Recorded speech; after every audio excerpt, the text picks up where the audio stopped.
Hi and welcome. I'm Lisa Brandis and you're listening to the Connecting to Spirit podcast. Today I want to talk about something really close to my heart, and that's the Reiki Level 2 training. Now, even if you haven't learned Reiki before, I think you'll find something valuable in this episode, because whether you're brand new or already on the path, there's something beautiful that happens when we begin working with energy more intentionally. So I want to take you back to the beginning. If Reiki is new to you, think of this as a gentle form of energy healing. It's not tied to any religion. It simply supports you in feeling more calm, connected, and aligned, physically, emotionally, and spiritually. When I first learned Reiki, I really felt this incredible energy inside of me, and it was like something just clicked. It wasn't loud or dramatic. It was a deep inner knowing that I knew I wanted to go the entire way through the program, and I did, and it literally changed the way I saw everything. But stepping into the Reiki 2 level, that's where the energy really started to unfold in my life. So the practitioner level is where you're introduced to the sacred Reiki symbols, and no, they're not just abstract shapes, they're energetic keys that help you to focus your intention and your connection with the Reiki energy more deeply. Plus, they also support emotional healing, both for yourself and for others. They strengthen your intuition, and one of the most incredible things, they allow you to send Reiki beyond the here and now.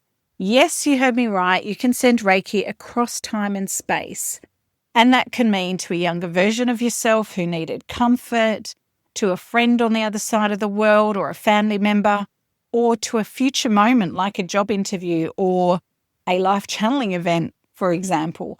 Anytime when you feel uncertain or nervous, or even when you're making a big decision like an interview or a conversation that you might have been putting off. And the beautiful thing about Reiki is that you don't need to force anything. Reiki doesn't ask us to try harder. It invites us to soften, to be present, and to trust the energy to go where it's needed the most. I'll never forget one of the first really profound Reiki distant healing experiences that I had. It actually gives me chills to remember it because it was real and powerful. This work, even when invisible to the outside world, changes people's lives. And over the years, I've watched so many students transform their own life in the Reiki 2 workshop. There's one gentleman that comes to mind who recently told me he was going through cancer treatment, and he emailed me at the time asking whether it would be beneficial for him to give himself Reiki during the treatment process and if it's okay to do it while you're on chemo and radiation. And I said yes, Reiki is amazing in that it works with other modalities, especially medication if you need to take it or other forms of treatment.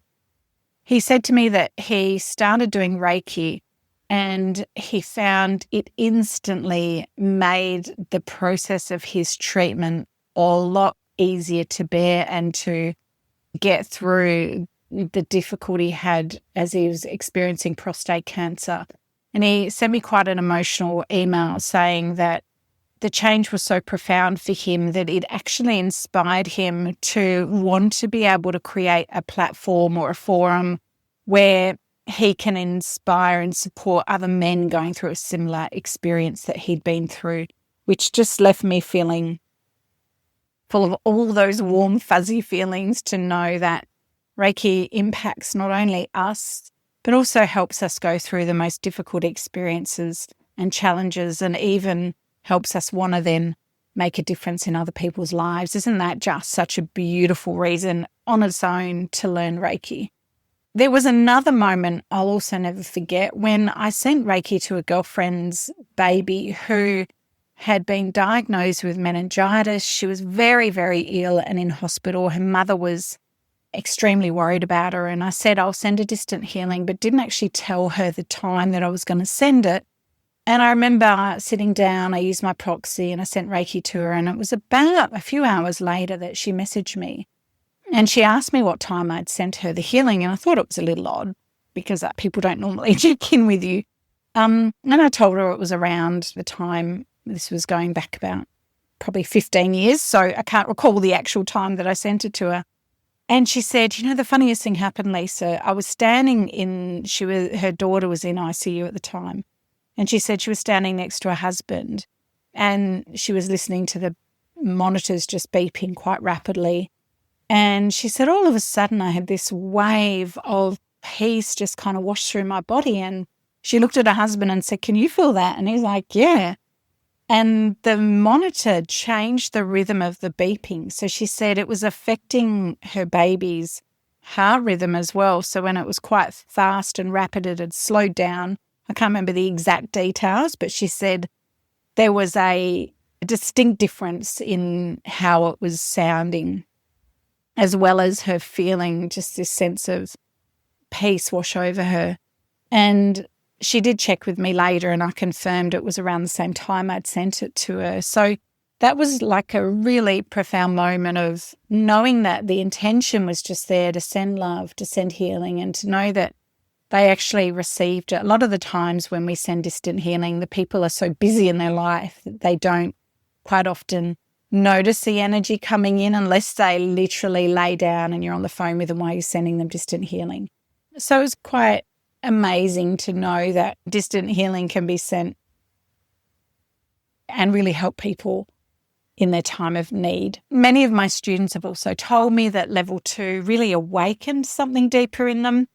They started getting intuitive insights and vivid dreams. They would get clearer guidance, stronger gut instincts, and a sense of trust in themselves that just wasn't there before.